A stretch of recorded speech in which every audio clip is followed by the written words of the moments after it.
전에도 우리 한번 말씀드린 있는 책인 것 같은데요. 제자 훈련과 전도에 관한 교본과 같은 책이 있습니다. 그것은 로버트 컬만의 주님의 전도 계획이라는 그 책입니다. 예수님께서 전도 계획을 품으시고 또 보여주셨던 그 전도 계획에 대해서 일목요연하게 제시한 책인데, 1장에 보면 주님의 방법은 어떤 이벤트나 프로그램이나 어떤 행사나 어떤 그런 기념비적인 어떤 그런 뭐를 남긴 것이 아니라 주님의 방법은 사람이었다, 이 얘기합니다. 주님의 방법은 무엇이었다고요? 사람이었다. 세상에 계실 동안 어떤 기록이나 예수님을 기념할 돌비 하나 남겨놓지 않으셨습니다. 예수님께서 남겨놓으셨던 유일한 유산은 예수님을 따라다닌 지극히 평범한 제자 몇 사람이었습니다. 이 사람을 통해서, 그 제자를 통해서 복음의 확산을 계획하셨던 것이죠. 그 사람들 통해서 이 세상 가운데 복음이 퍼져나가고, 그로 말미암아 이 세상이 하나님 나라로 변화되어지는 그것을 꿈꾸시고 계획하셨던 것입니다.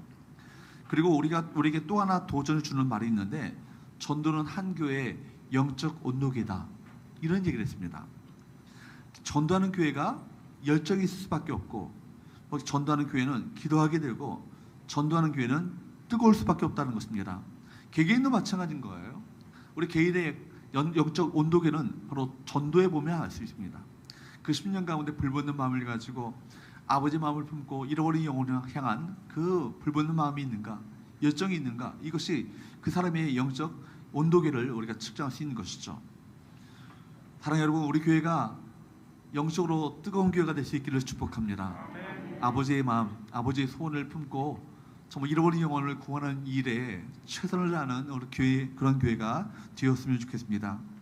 본문은 예수께서 고향 나사렛, 지난 시간에 살펴봤던 것처럼 고향 나사렛에서 차갑게 배척 받으신 후에 모든 촌에 두루 다니시며 말씀을 가르치시고 12제자를 불러 둘씩 보내시며 복음을 전파하도록 파송하셨던 내용을 기록하고 있습니다. 아시는 것처럼 지난 시간에 살펴봤던 것처럼 고향 나사렛, 그 땅에 예수님이 오셨습니다. 그렇다면 얼마나 복된 것입니까? 주님이 오셨다는 것은 얼마나 그들에게 있어서 큰 은혜입니까? 그런데도 불구하고 주님을 배척했습니다. 거절했습니다. 그러자 이에 주님께서는 그곳을 떠나 모든 촌을 두루 다니시며 복음을 전파하시는 내용이 우리 본문 가운데 나오고 있습니다. 6절 말씀을 볼까요? 시작. 그들이 믿지 않음을 이상히 여기셨더라. 이 모든 촌에 두루 다니시며 가르치시더라. 아멘. 본문 말씀을 통해서 6장 6절부터 이제 비로소 주님께서는 예수님의 그 3차 갈릴리 사역이 시작됨을 보여주고 있는데, 이것은 바로 마가복음 9장 50절까지 제3차 갈릴리 사역이 진행됩니다. 여러분, 이에 많이 주목해 볼 필요가 있죠. 바로 복음 전도가 고향 나사렛에서 바로 복음의 전도가 시작되어지고, 고향 나사렛에서 더 두 손을 들고 주님을 환영하고 또 맞아들임으로 말미암아 그 땅을 오히려 복음의 센터로 삼기 원하셨던 주님께서 그들에게서 왔던 그 반응은 오히려 배척과 거절이었던 것이죠. 그로 말미암아 주님께서는 고향 나사렛이 아니라 모든 촌에 다니시면서 두루 다니시면서 복음을 전파하고자 하는 계획을 품고 계십니다. 그리고 이 복음이 이 12제자들을 파송함으로 말미암아 더 널리 조직적으로 전파되기 시작했음을 보여주고 있습니다. 그 결과가 어떻게 되었습니까? 오늘 읽지 않았지만 본문 다음 구절 14절 상반절 말씀을 볼까요? 시작. 이에 예수 이름이 드러난지라. 예수 이름이 힘있게 드러나게 되었습니다. 이해라는 말이 6절에서 우리가 함께 주목해 봤고, 14절 상반절에 또 이해라는 말이 나오죠. 그러니까 이 본문의 말씀은요, 이해라는 이 단어, 우리 6장 6절에 이해라는 말과 6장 14절에 이해라는 이 두 단어 괄호 안에 이 본문의 구조가 되어 있다고 우리 볼 수 있습니다. 본문을 통해서 우리 예수께서 어떻게 전도를 계획하셨고 준비하셨는가, 특별히 6장 7절 말씀을 중심으로 몇 가지 살펴보기 원합니다. 7절 말씀을 보도록 할까요? 7절 말씀을 같이 읽어보도록 합니다. 시작.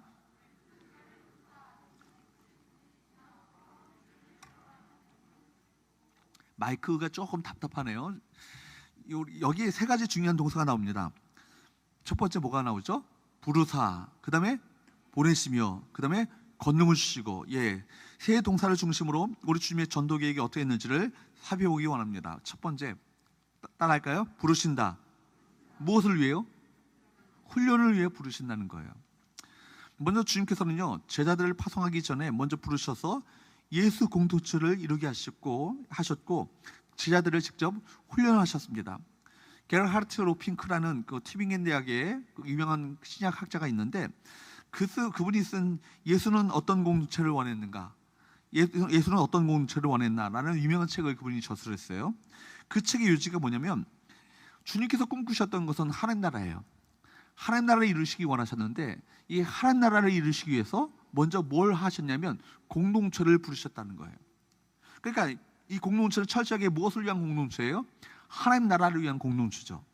주님께서는 이 세상과 다른 대조 사회를 꿈꾸셨습니다. 그래서 이 공동체가 그리스도인 개개인이 안심을 느끼고 그냥 마음의 평안을 느끼는 어떤 고향과 같은 곳이 아니라, 그곳에서 밝히고 있는 것은 부정과 부패한 세상을 오히려 저항하는 대조 사회를 이루고, 이 대조 사회의 역할을 하는 이 공동체를 통해서 결국 하나님 나라를 이뤄내는 그런 비전을 품으셨다는 것이죠. 그 일을 위해서 공동체로 부르셨다. 그분이 쓰는 어떤 얘기입니다. 사랑하는 여러분, 우리 서원교회에 와서 여러분들이 안심하고 평안을 누리고 또 쉼을 얻는 그 정도 차원이 아니라, 이 교회가 세상을 바꾸는, 세상을 하나님 나라로 변화시키는 공동체가 되어야 한다는 거예요. 여러분, 우리 어떤 공동체입니까? 이 예배당에 오면 개인이 안심을 느끼고 평안을 누리고 계십니까? 좋은 일이고 그렇게 되어야 합니다. 그것이 공동체에서 필요하죠. 그러나 그것만으로 끝난다면 바로 그 공동체는 예수님께서 진정으로 원하셨던 공동체는 아니라는 얘기입니다. 분명히 말씀드릴 수 있는 것은, 주님께서 원하시는 공동체는 보내심을 전제로 한 공동체입니다. 무엇을 전제로 한다고요? 보내심을 전제로 한 공동체라는 것입니다. 즉 말하자면 선교를 위한 공동체라는 거예요. 이미 지난 마가복음 3장에서도 살펴보았습니다. 마가복음 3장 13절에서 15절 말씀에 보면 12제자를 세우시는 그 과정이 3장에 나오는데, 13절부터 15절까지 말씀을 한번 읽어보도록 할까요? 시작. 또 산에 오르사 자기가 원하는 자들을 부르시니 나온지라. 이에 12를 세우셨으니 이는 자기와 함께 있게 하시고 또 보내사 전도도 하며 귀신을 내쫓는 권능도 가지게 하려 함심이로라. 주께서 원하는 자들을 부르셨어요. 그래서 원하는 자들을 나오니까 그 가운데 12를 세우셨는데, 12를 세우셨던 이유가 뭡니까? 이는 왜냐면이라는 뜻이죠. 이는 왜냐면 자기와 함께 있게 하시고 또 보내사 전도도 하며, 또 15절 말씀에 보니까 귀신을 내쫓는 권능도 가지게 하시기 위해서 12를 세우셨다. 부르신 이유가 분명하게 나와 있죠. 다시 한번 정리해 볼까요? 첫 번째, 자기와 함께 있게 하시고, 주님께서는요 함께 있게 하심으로 말미암아 그들과 함께 교제하시고 그들을 양육하시고 훈련하신 거예요. 그리고 또 보내셔서 무엇을 위해? 전도도 하며, 3절 말씀에 보니까, 세 번째 15절 말씀에 보니까 마지막으로 무엇을 가지도록 하기 위해서? 귀신을 내쫓는 권능을 가지도록 하기 위해서. 그래서 주님께서는요 12제자들을 파송하시기 전에 먼저 부르셔서 예수 공동체를 이루신 것입니다. 이런 12제자의 예수 공동체는 곧 신약교회의 모태가 되었습니다. 오늘 우리가 정말 주님의 명령에 순전하게 복종하여서 진정한 예수 공동체를 이루고 있는지를 점검해 보셔야 합니다. 우리 교회가 정말 진정으로 보내심을 받기 위해서 진정으로 훈련받고 있고 양육받고 있고 말씀으로 무장되어서 진정으로 이 땅 가운데 하나님 나라를 위해서 파송되어질 그런 공동체로 지금 자리매김하고 있는가? 정말 우리 예수 공동체인 교회의 질서와 복음 사역을 위해서 얼마나 충성스럽게 노력하고 있는가 점검해 보셔야 합니다. 사랑하는 여러분, 우리 여러분들이 정말 그저 교회당만 출입하는 교인이 아니라 진심으로 교회의 비전과 목표를 위해서 그것을 이루기 위해서 기도하시고 애쓰시고 노력하시며 또 진실한 성도로서의 사명을 감당하시는 우리 모든 성도들 될 수 있기를 주님으로 축복합니다. 여러분, 우리 교회의 비전을 아시죠? 교회의 비전이 무엇입니까? 십자가 복음과 성령의 능력으로 세상을 변화시키는 비전 공동체입니다. 그 십자가 복음과 성령의 능력으로 우리가 꿈꾸고 있는 것은 뭐예요? 세상을 변화시키는 비전. 세상을 변화시키는 비전. 어떤 비전으로 어떻게 변화시켜야 될까요? 하나님 나라로 변화시키는 비전을 가진 공동체가 우리 서원교회예요. 여러분 이 비전을 마음 가운데 품고 계십니까? 이 비전을 위해서 기도하고 계십니까? 여러분 기도하시고 이 비전을 위해서 애쓰시며 헌신하시는 우리 모든 성도들 될 수 있기를 축복합니다.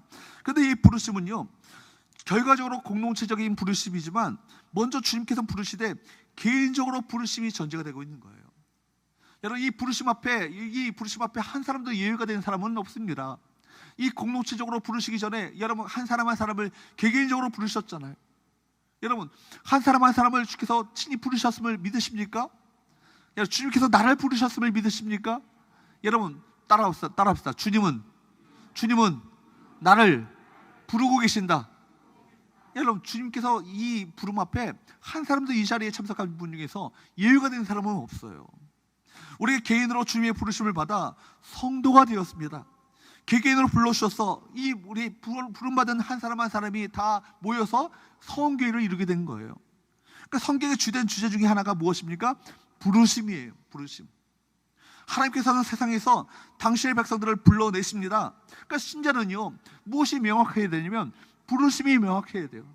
내가 과연 그냥 어중이 떠중이 교회에 나온 것이 아니라 누가 부르셨다. 주님이 나를 부르셨다.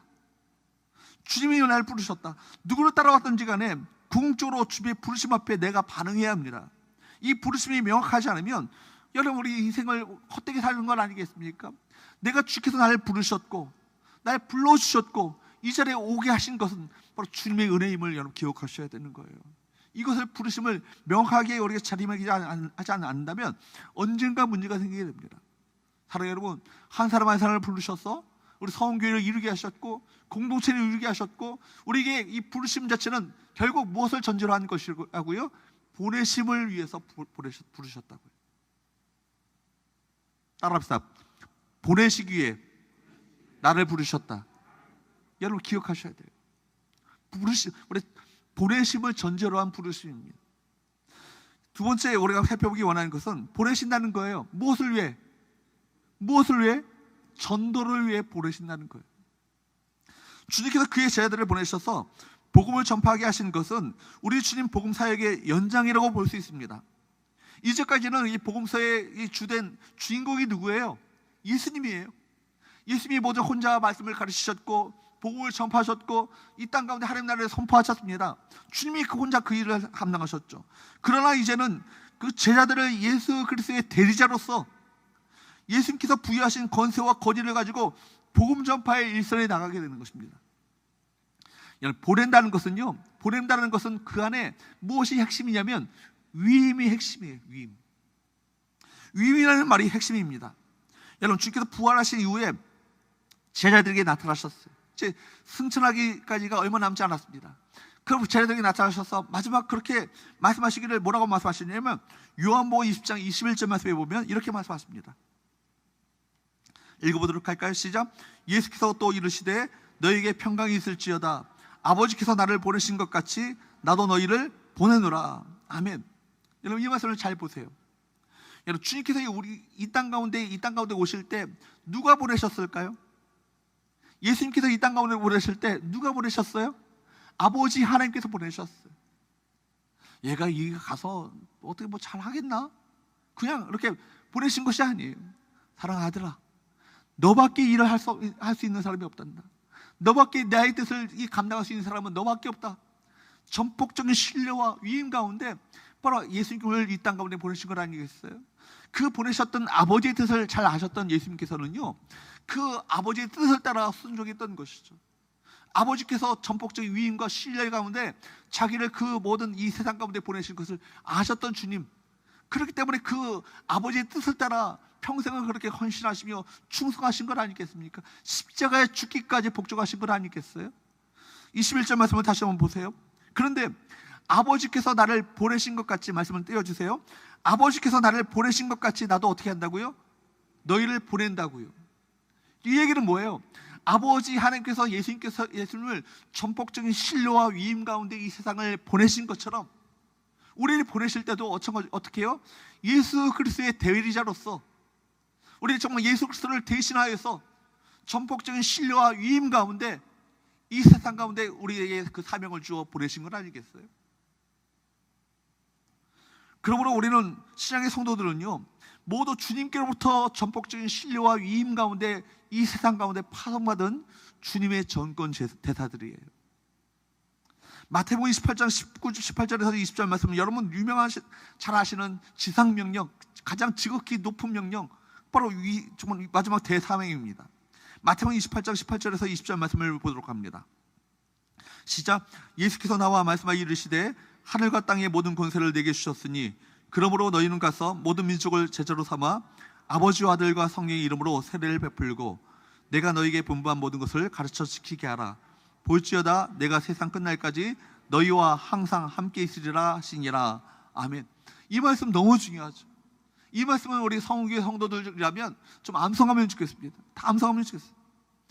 예수께서 남기셨던 마지막 대사명이자 지상명령, 가장 위대한 명령, 지극히 큰 명령, 높은 명령입니다. 여러분, 제자들에게 주신 명령이지만 동시에 신약의 성도들, 이 자리에 참석한 우리 모든 성도들은 이 구절을 같이 받은 거예요. 예수께서 12제자들을 뭐라고 말씀하셨냐면 사도라고 말씀하셨어요. 사도. 사도라는 말은 보내심을 받은 자라는 뜻이에요. 보내심을 받은 자. 사도직은 사라졌지만 사도들이 남긴 사역을 우리가 이어받아서 그 사도적인 사명을 계승받은 것입니다. 그렇기 때문에 우리 교회가 이 땅 가운데 사도적인 사명을 이어서 그 사명을 감당할 책임이 있는 거예요. 바울도 세상으로 전도와 선교의 사명으로 보내심을 받을 때 자신이 어떤 존재인지를 분명히 인식했어요.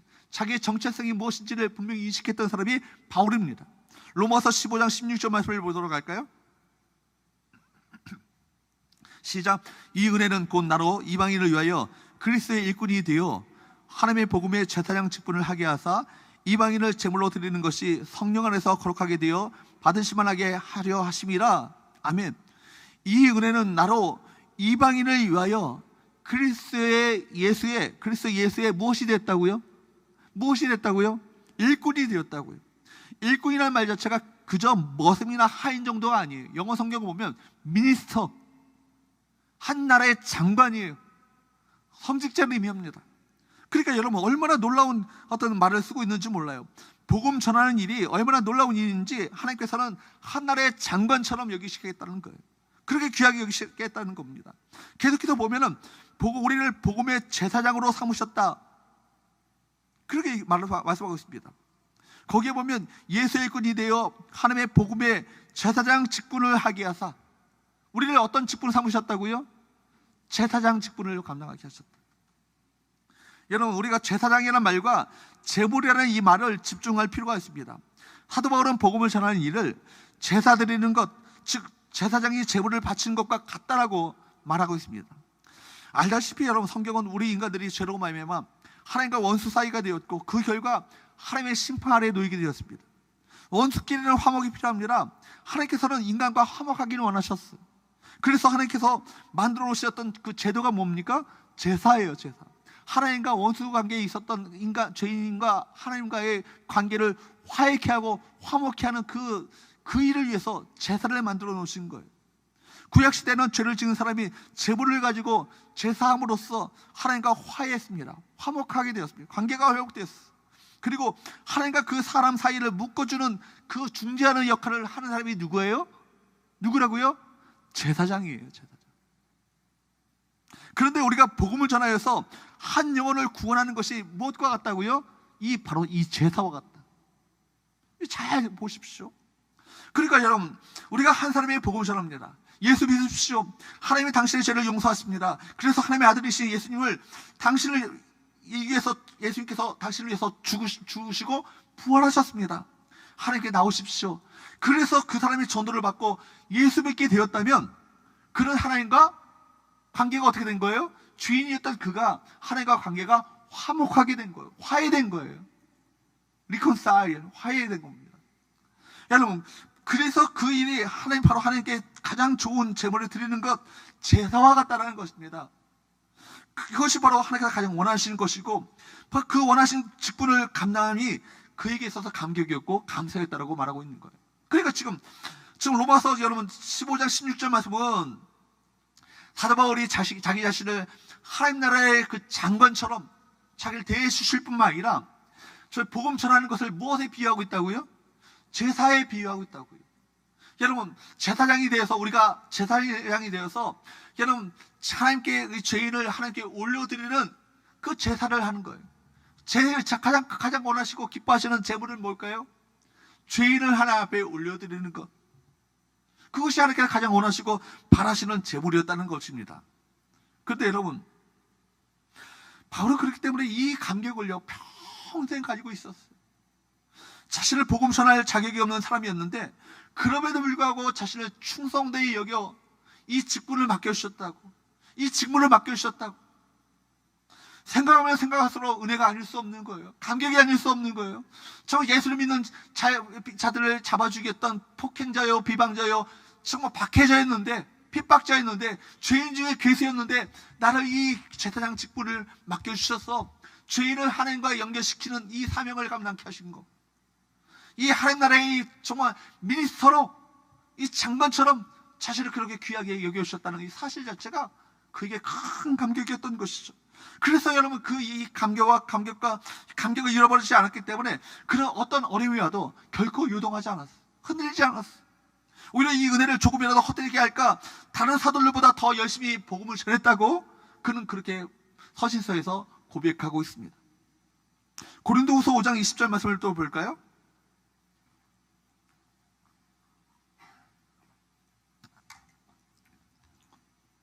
같이 읽어보도록 합니다. 시작. 그러므로 우리가 그리스도를 대신하여 사신이 되어 하나님의 우리를 통하여 너희를 권면하신 것 같이 그리스도를 대신하여 간청하노니 너희는 하나님과 화목하라. 요즘은 사신이라는 말 대신에 어떤 말을 씁니까? 대사, 엠베서더, 그죠? 대사라는 말을 쓰잖아요. 그러니까 사실 성경이 이제 좀 현대어에 맞게끔 번역이 될 필요가 있어요. 이 사신이라는 말보다는 대사라고 하는 것이 더 요즘 시대에 적합한 말이에요. 우리를 어떤 자로 부르셨다고요? 그리스도의 대사로 부르셨다고. 여러분, 대한민국 대사가 외국에서 우리나라를 대표해서 활동하듯이 우리가 천국을 대표하는 그리스도의 대사라는 영적 정체성이 우리 모두에게 있어야 되는 거예요. 우리 영적 시민권은 어디에 있습니까? 천국에 있습니다. 하늘에 있습니다. 하나님 나라에 있습니다. 그렇기 때문에 여러분들이 분명히 기억해야 될 것은 이제 누구를 만나든지 그 사람은 여러분을 통해서 예수를 보게 되는 사실이에요. 그래서 주님께서는 당신 자신을 대신하여서 파송한 사람들에 대한 계획을 세우셨고, 그래서 12제자를 부르셨고 그들을 파송하시면서 정권을 위임하여서 그 사명을 감당하도록 만드셨고, 뿐만 아니라 신약의 우리 모든 성도들에게 이 정권을 위임하여서 우리들이 그 사명을 감당하도록 우리를 파송하신다는 사실이에요. 믿으십니까? 여러분, 복음 전파를 위해서 당신의 예수의 이름으로 당신 자신을 대신하여서 그 제자들을 이 세상 가운데 파송하신 거예요. 그래서 다시 한번 정리해 봅시다. 그러므로 교회는 단순한 형제 자매들의 어떤 신앙 공동체가 아니라 어떤 공동체예요? 선교 공동체예요. 여러분, 우리를 부르셔서 주님의 몸된 교회를 구성하신 이유가 뭘까요? 궁극적으로 우리 성도들을 이 세상 가운데 보내셔서 복음을 전하도록 하시기 위해서 여러분들을 부르셨다는 사실을 기억하셔야 합니다. 성경은 계속해서 우리에게 뭘 명령하세요? 가라, 가라, 가라, 가라라고 명령하십니다. 모여서 예배드리고 은혜를 받아 무종한 다음에 무엇을 해야 합니까? 흩어져야 합니다. 흩어지기 위해서 먼저 부르신 거예요. 교회들 가운데 싸우는 교회가 참 많죠. 좀 막장 드라마를 쓰는 교회들 참 많습니다. 교회들끼리 싸우고 목사와 장로와 싸우고 교인끼리 이렇게 싸워가지고 분열돼가지고 심지어 세상 법정까지 가는 교회들 참 많습니다. 왜 그럴까요? 가라는 명령에 순종하지 않았기 때문입니다. 모여만 있으면 서로 키재기하고 자리 다툼과 서열 다툼이 일어나게 되는 거예요. 복음이 뭐예요? 복음이 능력이라고 하는데, 복음에 능력이 있다고 말씀하는데 능력이 뭐예요? 히브리어로 능력이란 말은 디나미스라는 말이에요. 디나미스라는 말에서 다이너마이트가 거기서 나온 거예요. 여러분, 복음의 능력은요 교회 안에서 터져서는 안 됩니다. 복음의 능력은 어디서 터져야 되는 거예요? 세상 한복판에서 터져야 되는 거예요. 교회 안에서 복음의 능력이 터진다면 무엇이에요? 자폭하고 마는 거예요. 여러분 보세요. 모여서 영적 힘을 기른 것까지는 좋은데 그 힘이 여기서 터져버리면 안 되는 거예요. 우리가 힘을 키워서 세상 가운데 파송하여서 그 능력이 세상 가운데 발휘되어야 되는 거 아니겠습니까? 우리는 모여있기보다 흩어져야 합니다. 흩어지기 위해서 성경 공부하고 묵상하고 기도하는 것입니다. 흩어지면 바로 교회 사명이에요. 미션이라는 말 자체가 선교라는 뜻도 있지만 사명이라는 뜻이 있지 않아요. 그렇죠? 우리 사명은 뭐예요? 그 전도요, 선교인 것입니다. 우리가 어떤 신분을 갖고 있기 때문에 하나님 나라 대사이기 때문에 내가 가게에서 일하고 있다면 프론트에 앉아있는 점원이기도 하지만 동시에 어떤 자로서 그 가게에 앉아있는 거예요? 그리스도의 대사로서 그 가게에 앉아있는 거예요. 나의 비즈니스 현장 자체가 바로 선교의 현장이 되어야 되고 사명을 성취해야 될 현장이 되어야 하는 것입니다. 내가 머무는 곳이 주님이 보내신 곳입니다. 내가 감당하는 그 일이 소명임을 기억하셔서 그 소명 가운데 주님의 뜻을 이뤄내는 우리 모든 성도들 될 수 있기를 주님으로 축복합니다. 뿐만 아니라 예수님께서는 아직 제자들의 훈련이 충분히 완성되지 않았음에도 불구하고 제자들을 보내셨어요. 우리 흔히 그런 얘기를 하잖아요. 전도에 대한 훈련을 못 받아가지고요, 저는 무슨 전도 폭발, 전도 훈련 이런 거 못 받아가지고 전도 못해요. 제 신앙도 온전하지 못한데 무슨 전도를 하겠어요? 여러분 보세요. 제자들은요, 예수님과 함께 지내면서 주의 말씀을 듣고 주의 복음 사역과 이적을 직접 보면서 양육을 받았지만 복음서에 계속 쭉 한번 보세요. 제자들의 모습이 그 훈련이 충분히 완성되어서 파송한 것이 아니라는 거예요. 제자들은 아직도 예수의 말씀을 충분히 이해하지 못한 것 같아요. 주님께서 광풍을 만났을 때 우왕좌왕하는 제자들에게 너희가 어찌하여 무서워하느냐, 어찌하여 너희가 믿음이 없느냐 책망하시기도 하셨고, 뿐만 아니라 12의 혈증 여인이 고치실 때 누가 내 옷에 손을 대었느냐 했을 때 동문서답합니다. 영문을 몰라가지고 동문서답하기도 했습니다. 제자들은 주님의 말씀과 사역에 그만큼 민감하게 반응하지 못했다는 증거예요. 그러나 그 제자들이 충분히 완성되고 훈련된 상황이 아니었음에도 불구하고 제자들이 아직 준비가 덜 된 것 같은데 주님께서는 제자들을 보내셔서 말씀을 증거하도록 만드십니다. 왜 그러셨을까요? 그 복음의 말씀을 우리 삶에 실질적으로 적용하고 세상 사람들에게 증거할 때 비로소 복음의 능력이 그 가운데 유감없이 발휘된다는 사실을 우리 주께서는 이것을 가르치고 싶어 하셨던 거예요. 복음의 권능은요, 교회당에서 나타나는 것이 아니에요. 실제 현장에서 우리가 복음을 전할 때 그게 나타납니다. 어줍지 않은 말로, 말주변도 없는 나의 입술로 예수 그리스도를 증거하고 나타낼 때 그 사람을 변화시키는 놀라운 능력이 나의 재능이 있는 것이 아니에요. 나의 능력이 있는 것이 아니에요. 성령께서 그 가운데 함께 역사하심으로 말미암아 그 심령이 변화되시는 놀라운 역사가 나타나게 됩니다. 누가 하시는 일이에요? 주님이 하시는 일이에요. 주께서 권능으로 함께 하심으로 말미암아 그 가운데 그 심령을 변화시키는 놀라운 능력을 나타내 보이는 건 아니겠습니까? 여러분, 예수께서는 당신께서 제자들과 함께 계시는 동안에 그 제자들에게 실전을 훈련하고, 그래서 그 실전 속에서 자신들의 약점을 발견하고 그래서 그것을 교정하고 보완하기를 원하셨어요. 전도하다 보면 깨닫지 않겠어요? 내가 기도가 부족하구나. 내가 전도하다 보면 깨닫지 않겠어요? 내가 하나님의 말씀에 대한 지식이 부족하구나. 그걸 보완하고, 비록 그들 훈련이 받은 것이 완벽하지 못했지만 제자들로 이건 복음을 들고 세상에 나가게 하심으로 말미암아 더 성숙된 그리스도의 제자로서의 사명을 감당하기를 원하셨던 것이죠. 마찬가지로 주님께서는 오늘도 우리의 훈련이 다소 미약해도 우리가 주의 복음을 들고 이 세상에 나가 증거하기를 원하십니다. 우리 모든 성도는 다 전도자예요. 여러분, 신약 시대에 있어서, 신약의 초대교회에 있어서 전도자와 그리스도인이라는 말은 같은 말이었어요. 무엇이 같은 말이었다고요? 전도자와 그리스도인. 전도자가 바로 그리스도에게 사로잡힌 사람이고 그리스도인이야말로 바로 전도자의 인생을 살아가는 거예요. 여러분, 오늘날처럼 전도의 인사를 받은 특별한 사람, 또 그리스도인은 그리스도인, 이게 별개로 구분되는 시대가 아니었다는 얘기입니다. 전도자의 삶이야말로 정상적인 그리스도인의 삶의 모범인 것입니다. 그러므로 신앙 공동체, 선교 공동체인 교회 구성원인 우리 모든 성도들은 어떤 사명을 받은 거예요? 전도자의 사명을 가지고 복음을 들고 이 세상 가운데 나가야 하는 것입니다. 어떤 신분, 어떤 처지, 어떤 상황에 처했든지 간에 우리의 이 사명에서 예외된 사람은 한 사람도, 어느 누구도 한 사람도 예외가 없습니다. 다 사명을 받은 거예요. 미국의 전 대통령인 지미 카터, 지금도 살아계시지 않습니까?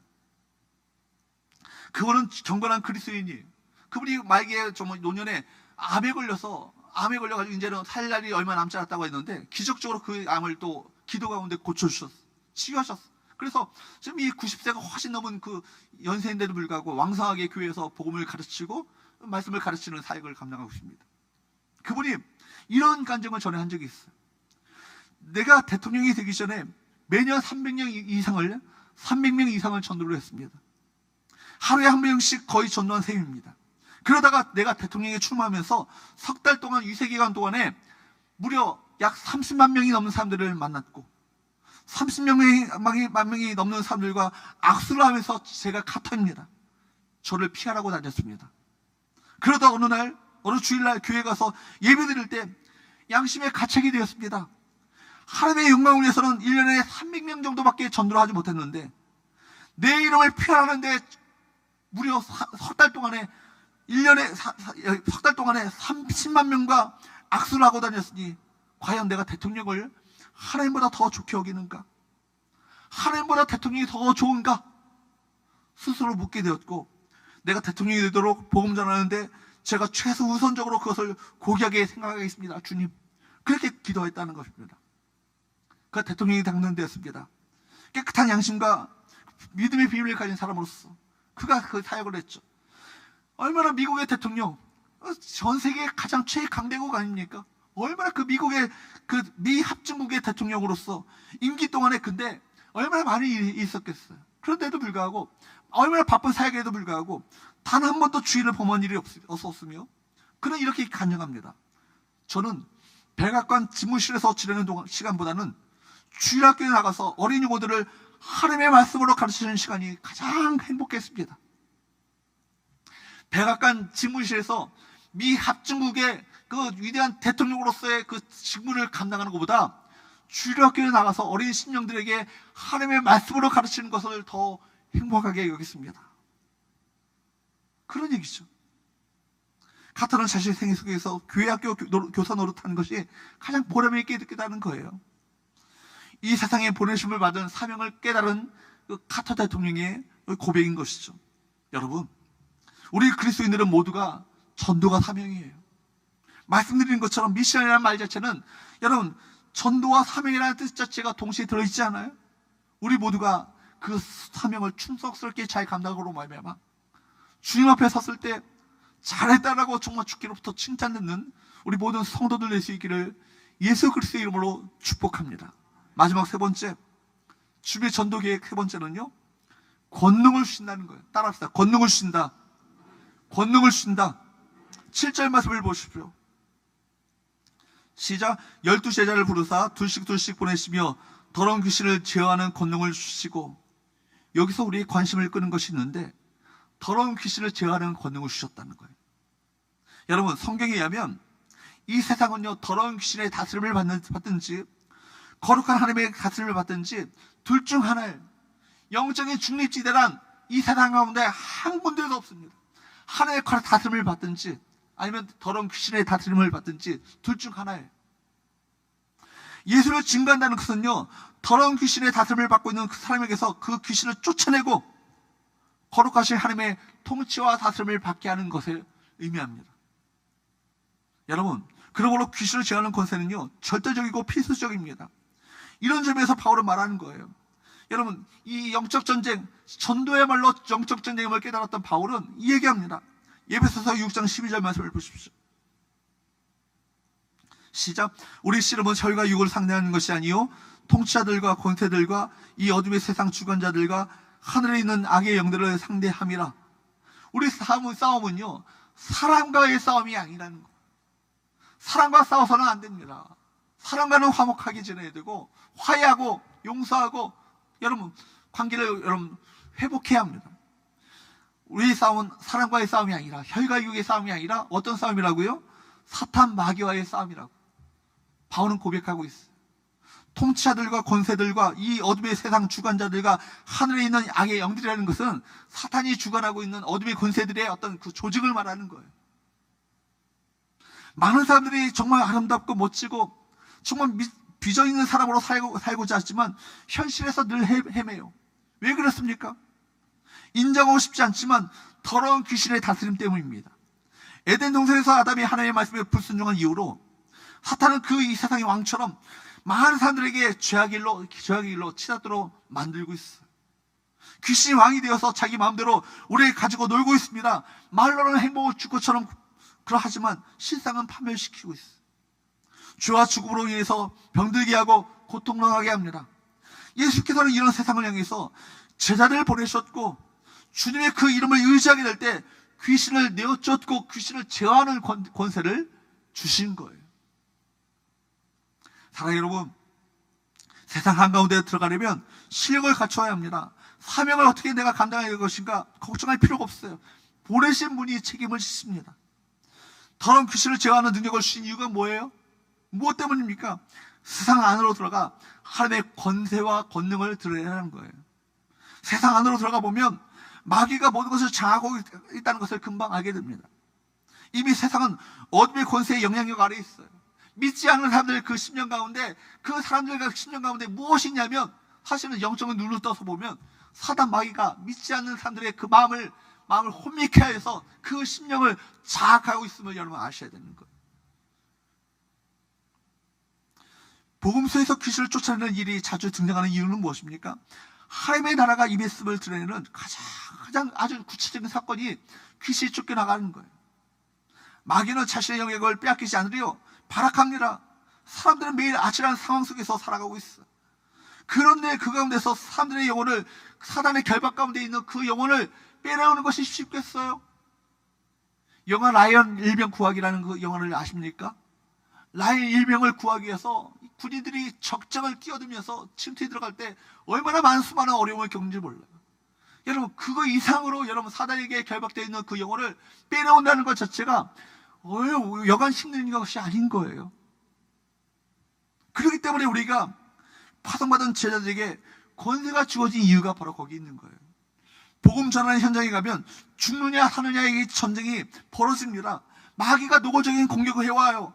영적으로 민감하면 이것이 사탄의 공격인 것을 금방 알 수 있습니다. 그러니까 기도가 절실하게 절박하게 나올 수밖에 없는 건 아니겠어요? 이 싸움이 영적 전쟁이고, 영적 전쟁에서 물러설 수 없기 때문에 사단에게 결박되어 있는 그 영혼을 빼오기 위해서는 강력한 기도가 필요한 건 아니겠어요? 정말 세상의 현장은 치열합니다. 직장에서도 어떤 사람이 유독 강하게 공격할 때가 있어요. 그때 사람과의 싸움으로 이어지게 된다면 여러분, 사탄의 전략에 말려드는 거예요. 그건 사실 뭐 어떤 싸움이에요? 영적 싸움이에요. 혈과 육의 싸움이 아니에요. 사랑과의 싸움이 아닙니다. 악한 마귀와 어둠의 권세와의 싸움인 것입니다. 영적 전쟁은요, 그렇기 때문에 거꾸로 하는 거예요. 어떻게 하는 거예요? 사탄의 전략에 말려들지 않고 거꾸로 하는 거예요. 복수하는 것이 아니라 용서하시고, 욕하고 맞서는 것이 아니라 위에서 그 사람의 그 영혼을 위해서 중보기도 하는 것입니다. 그러면 사단은 오히려 그 손을 들고 떠나게 돼 있어요. 그때 그리고 주님께서 주신 권세를 사용하셔야 합니다. 예수 그리스도의 이름으로 사탄 마귀가 떠나가도록 여러분 선포하시고 명령하시고 기도하십시오. 여러분, 주님께서 주신 권능으로 실제로 저에게 권능이 어떻게 나타났어요? 그 믿고 순종하며 나갔더니, 주의 권세를 의지하여 나갔더니 어떤 역사가 일어났습니까? 13절 말씀을 보세요. 시작. 많은 귀신을 쫓아내며 많은 명자에게 기름을 발라 고치더라. 그 제자들 오합지졸 아니에요, 사실은. 그들이 뭐 제대로 뭘 훈련을 받은 게 있습니까? 우리가 알고 있는 지식보다, 성경 지식보다, 하나님의 말씀에 대한 지식보다, 하나님 주님에 대한 지식보다 그들이 더 많은 지식을 가졌나요? 아니죠. 우리가 가진 지식에 비하면 별 볼일 없는, 성경 하나도 제대로 그들이 갖고 있지 않은 그들입니다. 그럼에도 불구하고 믿고 순종하며 나갔을 때 어떻게 됐다고요? 많은 귀신을 쫓아내며 많은 병자에게 기름을 발라 고치더라. 치유와 회복의 역사가 나타나게 됐다는 것.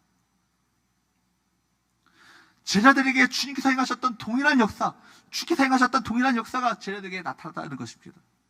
사탄의 권세에 사로잡혀 있는 자를 끄집어내기 위해서는 그보다 더 큰 능력이 있어야 되는 거예요. 어떤 능력이 있어야 될까요? 사탄의 권세보다 더 큰 권세가 있어야 합니다. 더 큰 능력이 있어야 합니다. 그러나 우리에게 더 큰 권세가 있고 능력이 있음을 여러분 아셔야 합니다. 누구의 권세? 예수 그리스도의 권세가 있어요. 예수 그리스도의 능력이 있습니다. 그렇기 때문에 주께서 우리 세상을 나갈 때 우리만 보내신 건 아니라 볼지어다 내가 세상 끝날까지 너희와 항상 함께 있으리라. 이 사명을 감당하는 자들에게 내가 항상 함께 있겠다고 주께서 친히 약속하신 건 아니겠어요? 그 권세를 가지고 영적 전쟁에서 승리하시는 저와 여러분 되시기를 주임으로 축원합니다. 사랑하는 여러분, 오늘 말씀을 통해서 저와 여러분을 비롯한 우리 모든 성도들이 무엇을 위해서 부르심을 받았고 무엇을 위해서 사는가, 이걸 진지하게 고민해 보셔야 되는 거예요. 여기 앉아 계신 분들 대부분이 보니까 인생의 후반전을 살고 계시잖아요. 길어야 여러분, 길어야 몇십 년, 얼마나 더 사실까요? 100세 이상 사신다 하더라도 여러분 그리 많은 세월을 남겨두고 살고 있지 않습니다. 다 주 앞에 서야 될 존재예요. 제가 주 앞에 설 때 선 것을 생각하면 아찔합니다. 너 뭐 하다 왔니 하면은 제가 주 앞에 뭐라고 이해할까 생각이 들 때가 많이 있어요. 우리 모두에게도 다 물어보실 것 같아. 너 뭐 하다 왔니? 아파트 하나 장만하고 아둥바둥 살다가 왔네요. 그렇게 대답해서는 안 될 거 아니에요? 주님께서 나를 분명히 부르셨고 나를 제자로서의 삶을 살도록 모든 능력과 권위를 부여하셨다는 사실을 확실히 믿으시고 내 삶 속에서 생명을 살리는 도전을 하시는 우리 모든 성도들의 수 있기를 주로 축복합니다. 무엇을 하든지 복음을 전하는 기회로 삼아 보십시오. 취미 활동도 그냥 하지 마시고 복음 증거의 기회로 삼아 보십시오. 특히 생활을 단순하게 만들어 보십시오. 먹고 사는 것에만 너무 얽매이다 보면 시간이 없어요. 우리에게 남겨진 시간이 얼마 없어요. 어디에 초점을 맞추냐에 따라서 생활의 패턴이 달라집니다. 정신없이 살다 보면 하루가 금방이고 1년이 금방이에요. 그러다가 그냥 주 앞에 서는 거예요. 너무 많은 것을 추구하다 보면 삶의 방향을 잃어버려요. 궁극적인 이유를 분명히 하면 삶은 단순해지기 마련입니다. 우리에게 주어진 시간, 이제 하프타임 지나고 후반전, 그것도 종료 직전까지 얼마 남지 않았잖아요. 그렇죠? 그 한 년 된 시간에 뭘 하시겠어요? 어떤 삶을 사시겠습니까? 예수 그리스도만이 정말 이 코로나19로 말미암아 소망 없이 살고 있는 많은 사람들에게 예수 그리스도만이 진정한 소망이라고 담대하게 선포하며 증거하는, 그로 말미암아 하나님의 살아계신 역사를 체험하는 증인으로서의 삶을 살아가시는 우리 모든 성도들의 수 있기를 주님으로 축복합니다. 말씀을 맺으면서 워렌 USB 목사님이 말씀하셨던 그 말이 여러분에게 너무나 의미 있게 다가와서 말씀드리기 원합니다. 당신이 그리스도인이 된 것은 누군가 당신에게 마음을 써줬기 때문이다. 이제는 당신 차례이다. 여러분 이 마음에 와닿으시나요? 누군가가 우리가 그리스도인이 된 것은 누군가 나를 위해서 애통하게 기도했고, 누군가가 나를 위해서 눈물 뿌려 기도했고, 누군가가 가슴을 찢고 기도했고, 누군가가 나를 위해서 생명 걸고 이 복음을 전했기 때문에 바로 내가 그리스도인이 된 것 아니겠어요? 그렇다면 바로 이제는 내 차례라는 거예요. 내가 그 일을 감당해야 된다는 겁니다.